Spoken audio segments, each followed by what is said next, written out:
هێرشەکانی شەوی یەکشەممەی ئێران بۆ سەر ئیسرائیل یەکەم هێرشیە وڵاتە بوون کە ئاسمانی ئیسرائیل ببڕن. بەڵام بەشێکی زۆر لە ئاماژە و زانیاریەکان بەو ئاڕاستەیەن کە هەماهەنگی لە نێوان ئێران و ئەمریکا و ئیسرائیل هەبووە لەبارەی ئەو هێرشانەوە. بە چەند کاتژمێرێکی کەم لە دەستپێکی هێرشەکان، جۆ بایدن سەرۆکی ئەمریکا لە گەشتی هەفتانەی خۆی گەڕایەوە بۆ کۆشکی سپی.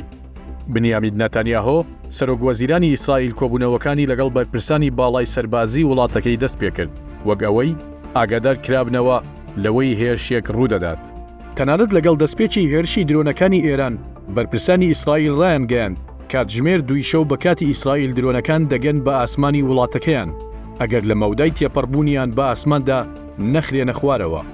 هەر لە ساتەوەختی سەرەتایی دەرچوونی یەکەم گەڕی درۆنەکانەوە، دام و دەستگا ئەمنیەکانی ئیسرائیل باسییان لەوە دەکرد کە درۆنەکان لە جۆری شاهید 136 و خێراییان نزیکەی 185 کیلۆمەترە لە کاتژمێرێکدا. هەر بۆیەشە پێویستیان بە نزیکەی 6 کاتژمێرە بۆ ئەوەی بگەن بە خاکی ئیسرائیل.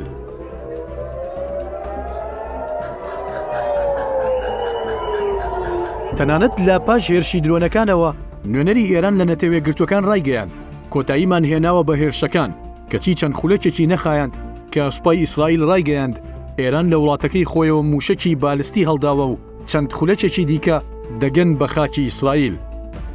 بەڵام لەگەڵ هەموو ئەوانەدا ئێران لە ڕێگەی ئەو هێرشە بەرفراوانەوە شەقام و ڕای گشتی وڵاتەکەی خۆی ڕازی کرد کە لە ماوەی نزیکەی دەڕۆژی ڕابردوودا لەژێر فشارێکی گەورەدا بوو کە دەبێت هێرشی ڕاستەوخۆ ئەنجام بدات. هەروەها ئێران خۆی بەسەرکەوتوو دەزانێت کە لانی کەم بەشێک لە موشک و درۆنەکانی بەرخاکی ئیسرائیل کەوتون، ئەگەرچی لە بیابان و ناوچەی چۆڵەوانیدا بوون.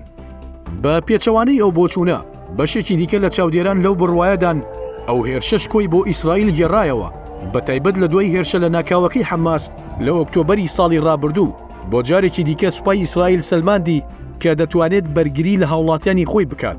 ئەوەش لە ڕێگەی سیستمی گومەزی ئاسنین کە بەرپرسانی ئەو وڵاتە دەڵێن بەرپەرچی لە سەدا 99 هێرشەکانیان داوەتەوە. لەگەڵ ئەوانشدا لە ماوەی چەند کاتژمێری هێرشەکەدا فڕۆکە سەربازیەکانی ئەمریکا و بەریتانیا زیاتر لە 100 درۆن و موشەکیان لە ئاسماندا خستووەتە خوارەوە بەر لەوەی بگەن بە خاکی ئیسرائیل و بەکردداری سەلماندیان هاوپەیمانی استراتیژی ئیسرائیل هەر قسە نییە.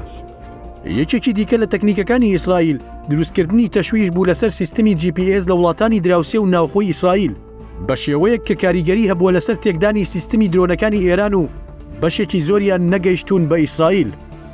بە بۆچوونی چاودێران هێرشەکەی ئێران چەند لێکەوتەیەکی دەبێت. یەکەم، ئێران چیتر وەکو ڕابردوو سڵ ناکاتەوە لە هێرشی ڕاستەوخۆ، هەر بۆیەشە ئیسرائیل مەترسی هەیە کە ئێران لە داهاتوودا لە ڕێگەی چەکی ئەتۆمیەوە هێرش بکاتە سەر ئیسرائیل. لەبەر ئەوە پێشبینی دەکرێت ئیسرائیل لە ماوەی داهاتوودا بنکە ئەتۆمیەکانی ئێران بە ئاماج بگرێت. دووهەم، وا دەردەکەوێت ئەمریکا و هاوپەیمانەکانی بەڕێکاری دیبلۆماتی و دارایی فشاری زیاتر بخەنە سەر ئێران.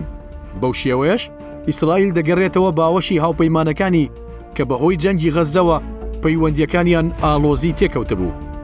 سێهەم، وڵاتانی عەرەبی بە تایبەت ئوردون و کەنداو پێداچوونەوەیەک دەکەن بۆ سیستمی بەرگری ئاسمانی خۆیان لە پاش ئەو هێرشە سەربازی ئێران لە درەنگیانێکی شەودا نمایشی کرد.